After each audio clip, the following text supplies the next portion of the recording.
Subscribe کیجئے ہمارے channel شاہد رضا اشرفی official کو اور بیل آئیکن کو پریس کیجئے جس سے آپ کو نئے نئے ویڈیو کی نوٹیفیکیشن ملتی رہے۔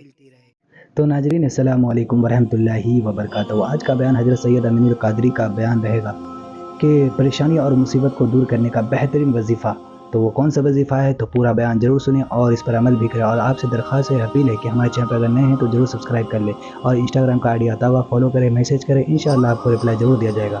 تو چلیے بیان شروع کرتے ہیں، پورا بیان ضرور سنیں۔ جو رسول پوری کائنات کے مشکل کشاں تھے، جب ان پر مشکل آئی تو انہوں نے کیا پڑھا؟ مولا علی جی نے ہم مشکل کشاں مانتے ہیں، جب ان پر مصیبت اور مشکل آئی تو انہوں نے کیا پڑھا؟ صدیق اکبر جن کے صدقے ہماری مشکلیں ٹلتی ہے، جب ان پہ مشکلیں آئی تو انہوں نے کیا پڑھا؟ جب حضور مشکل میں آئے بظاہر وہ جنگوں کی مشکلات، تو حضور کی زبان پہ کیا تھا؟ حسبنا اللہ و نعم الوکیل، قرآن میں ہے۔ اس کو بھی ہمارے بزرگوں نے اسم اعظم کہا۔ یہ حسبنا اللہ و نعم الوکیل، یہ وہ وظیفہ ہے اگر کوئی عشاء کے بعد 450 بار پڑھنے کا عادی ہو جائے اور وہ اس پر سختی کے ساتھ عمل کرے، وہ جو سوچے گا، ابھی سوچ مکمل نہ ہوگی، اللہ اس کا کام پورا فرما دے گا۔ شرط کیا ہے؟ عالم ہونا، حافظ ہونا، قاری ہونا، مفتی ہونا، ڈاکٹر ہونا، ٹیچر ہونا، کوئی شرط نہیں۔ شرط بس اتنی ہے، ایک تو یقین کا ہونا اور دوسرا حرام سے پیٹ کا خالی ہونا۔ میں پھر کہتا ہوں آپ سے، سارے وظیفے پڑھ ڈالو۔ عورتیں ہی پڑھ رہی ہے بہت سے وظیفے، لوگ مانگتے ہیں یہ وظیفے، اتنا پڑھتے ہیں حضرت اتنا اور دو۔ میں کہتا ہوں کم پڑھو، کم پڑھو، لیکن پیٹ پر توجہ دو۔ شوہر آپ کا حرام لا کر کے کھلا رہا ہے، آپ 16 سیدوں کے روزے رکھے، 10 بیویوں کے روزے رکھے، اور بھی روزے رکھیں اور بھی رکھیں، دن بھر بھوکے رہیں، شام کو حرام سے افطار کریں، لوگوں کے خون سے افطار کریں۔ غوث پاک کہتے ہیں کہ جو حرام سے افطار کرتا ہے وہ لوگوں کے خون سے افطار کرتا ہے۔ لوگوں کو یہ باتیں اچھی نہیں لگتی۔ اپنا دین بالکل سچا سچا، سیدھا سیدھا، 2 اور 2 + 4 کی طرح بالکل سیدھی سیدھی بات ہے، اور بہت مشکل نہیں ہے ہمارا دین، یا دین پہ چلنا بھی مشکل نہیں ہے، بہت مرتبے پا سکتے ہو۔ یقین چاہیے، اللہ رسول کے فرامین پر عمل چاہیے، پھر دیکھو کیسے کرم کی برسات ہوتی ہے۔ تو خواجہ عثمان ہارونی کے پاس مرید کہتا ہے، وہ بوڑھا کہتا ہے مریدوں کے سامنے، حضور بچہ گم ہو گیا، کچھ کیجیے۔ آپ نے مریدوں سے فرمایا، پہلے آپ نے آنکھ بند کر کے مراقبہ کیا، پھر سر اٹھایا اور فرمایا ایک بار سورہ فاتحہ 3 بار قل اللہ پڑھو، اس کے بچے کے لیے دعا کرو۔ ہر ولی کی زندگی میں آپ کو سورہ فاتحہ ملے گی۔ سورہ فاتحہ یہ وہ سورت ہے کہ اللہ کے رسول فرماتے، ایک دن جبریل امین آ کر کے کہتے ہیں یا رسول اللہ، نہ یہ سورت توریت میں تھی، نہ انجیل میں تھی، نہ زبور میں تھی۔ اگر یہ سورت توریت میں ہوتی تو موسیٰ علیہ السلام کا کوئی امتی یہودی نہ ہوتا، اگر یہ انجیل میں ہوتی تو عیسیٰ علیہ السلام کا کوئی امت جو ہے وہ اس طریقے سے گمراہی کا شکار نہ ہوتا جیسے وہ گمراہ ہوئے۔ یہ سورت زبور میں ہوتی تو زبور کے ماننے کا دعویٰ کرنے والوں کے لوگ سور اور بندر کی طرح نہ بنتے۔ یہ وہ سورت ہے جو اللہ نے صرف آپ کی امت کے لیے رکھا تھا، اس جیسی سورت اللہ نے کسی کو نہیں دی۔ حضرت مولا کائنات فرماتے ہیں سورہ فاتحہ اور ماہ رمضان اللہ نے امت محمدیہ کو دے کر اتنا بڑا احسان کیا کہ مجھے یقین ہو گیا یہ امت کبھی ہلاک نہیں ہو سکتی، یعنی پوری امت پر اجتماعی طور پہ کبھی عذاب نہیں آ سکتا۔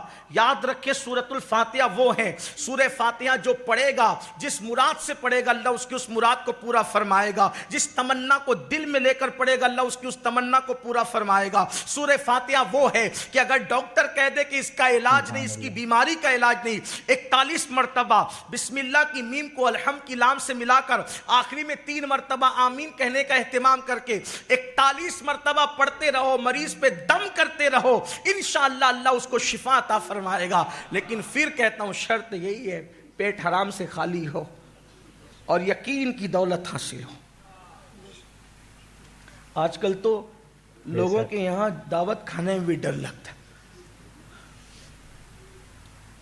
ہم لوگوں کو پتہ بھی نہیں ہوتا، یہ ذمہ داری تو بلانے والوں پہ ہوتی ہے کہ وہ کھلا کہاں رہے۔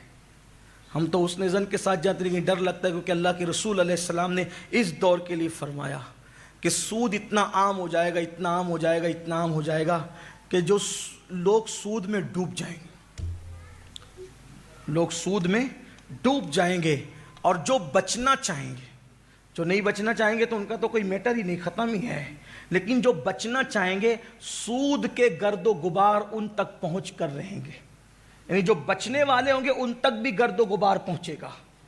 آج تو گھروں میں بیٹھ کر لوگ رمی کھیل رہے ہیں، کروڑ پتی بننے کے چکر میں، ایزی منی کے چکر میں رمی کھیلی جا رہی ہے۔ کون جائے محنت کرنے، کون جائے پسینہ بہانے، کون جائے پسینے کے جسے جسم کو بدبودار بنانے۔ گھر میں بیٹھو، گھر میں بیٹھ کر کے ایزی منی کماؤ، عیش کرو، آرام کرو، اسلام یہ نہیں سکھا۔ اور پھر ایڈورٹائز کرنے والے بتا رہے ہیں اس کو کار مل گئی رمی کی وجہ سے، اس کو بنگلہ مل گیا، کروڑوں کا تم نے ہڑپ کیا اور چند لوگوں کو دیا تو اس کی اشتہار بازی کرتے ہو۔ یہ بھی تو بتاؤ کتنے روڈ پہ آئے، جوا نے کتنوں کو روڈ پہ لایا، کتنے مالداروں کو فقیر بنایا، کتنے دینے والوں کو مانگنے والا بنایا۔ اسلام یوں ہی منع نہیں کرتا، ایزی منی کے چکر میں اپنی حلال کمائی کو برباد مت کرو۔ اسلام ایزی منی کی بات نہیں کرتا، اسلام محنت کی بات کرتا ہے، اسلام مشقت کی بات کرتا ہے۔ یاد رکھنا، جو ایزی طور پر آتا ہے وہ ایزی طور پر چلا بھی جاتا ہے، اور جو محنت کی کمائی سے آتا ہے وہ ہمیشہ رہتا ہے۔ اس لیے اپنے جوانوں سے کہتا ہوں، محنت سے کمانا سیکھو، ایزی منی کے چکر میں اپنے باپ داداؤں کی حلال میں روزی کو، حلال دولت کو تباہ اور برباد نہ کرو۔ یہ دنیا شہد دکھاتی ہے، زہر پلاتی ہے۔ امام کہتے ہیں شہد دکھائے، زہر پلائے، قاتل ڈائن شوہر کش، اس مردار پہ کیا للچایا۔ دنیا دیکھی بھالی ہے، تم ایزی منی کے چکر میں اپنے باپ داداؤں کی دولت کو داؤ پر لگا دو گے، کنگال ہو جاؤ گے، بعد میں خودکشی تک کی نوبت آتی ہے، بعد میں زہر کھا کر کے مرنے کی نوبت آتی ہے، بعد میں پھانسی کے پھندے پہ چڑھنے کی نوبت آتی ہے۔ اس لیے اپنے جوانوں سے کہتا ہوں، میری قوم کے جوانوں، اللہ نے ہماری قسمت میں جو لکھا ہے اس کو حلال راستے سے جا کر حاصل کرنے کی کوشش کرو۔ بہرحال خواجہ عثمان ہرونی نے جو ہے فرمایا سورہ فاتحہ پڑھو، ایک بار 3 مرتبہ قل هو اللہ شریف پڑھو، اور اس کے بعد ہاتھ اٹھا کر آپ نے دعا کی، اے اللہ اس کے بچے کو اس کے گھر تک پہنچا دے۔ حضرت یعقوب اور یوسف جو دونوں ایک دوسرے سے بچھڑ گئے تھے مولا، ان کے ملن کا، ان کے ملاپ کا واسطہ مولا اس کے بچے کو اس سے ملا دے۔ اور پھر آنکھ کھول کر کے ہاتھ نیچے کر کے فرماتے ہیں، جاؤ جاؤ انشاءاللہ تمہارا بیٹا تمہارے گھر آ گیا۔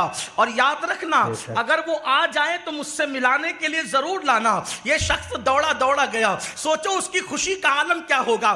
مر جانے والوں پہ صبر ہوتا ہے، گم ہو جانے والوں پہ زندگی میں کبھی صبر نہیں ہوتا۔ اللہ اکبر، اس باپ کے دل سے پوچھ جس کے بچے گم ہو جاتے ہیں ان کو کتنی تکلیف ہوتی ہے۔ اللہ کسی باپ کو وہ دن نہ دکھائے۔ وہ بوڑھا لکڑی ٹیکتے ہوئے آیا تھا، لیکن پوری طاقت سے جب گیا تو محلے میں پہنچا تو لوگوں نے پکار کے کہا، مبارک ہو تمہارا بیٹا گھر آ گیا ہے۔ جیسی بیٹے کو پایا، ملاقات کی، اور باپ بیٹے کے جذبات ایک دوسرے سے گلے ملنے کے بعد جب مکمل ہوئے، ہاتھ پکڑا، کہا چل پہلے خواجہ عثمان ہارونی کی قدم بوسی کے لیے۔ جب آیا اس جوان نے دیکھا تو دیکھتا رہ گیا۔ خواجہ عثمان ہارونی فرمایا کیا ہوا؟ کہا حضور مجھے لوگ اٹھا کر کے لے گئے تھے، ایک کشتی میں مجھے قید کر لیا تھا، اور کشتی میں قید کرنے کے بعد میں اسی میں پڑا ہوا تھا اور وہ مجھے کہیں لے جا رہے تھے۔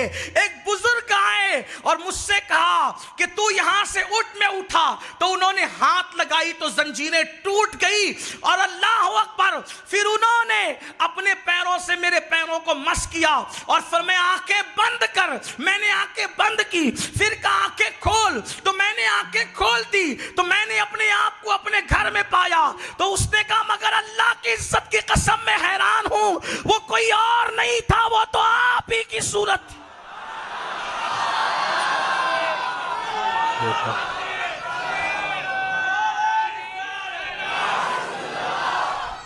سرکار خواجہ عثمان ہرونی فرماتے چپ رہو چپ رہو چپ رہو، خاموش کیا۔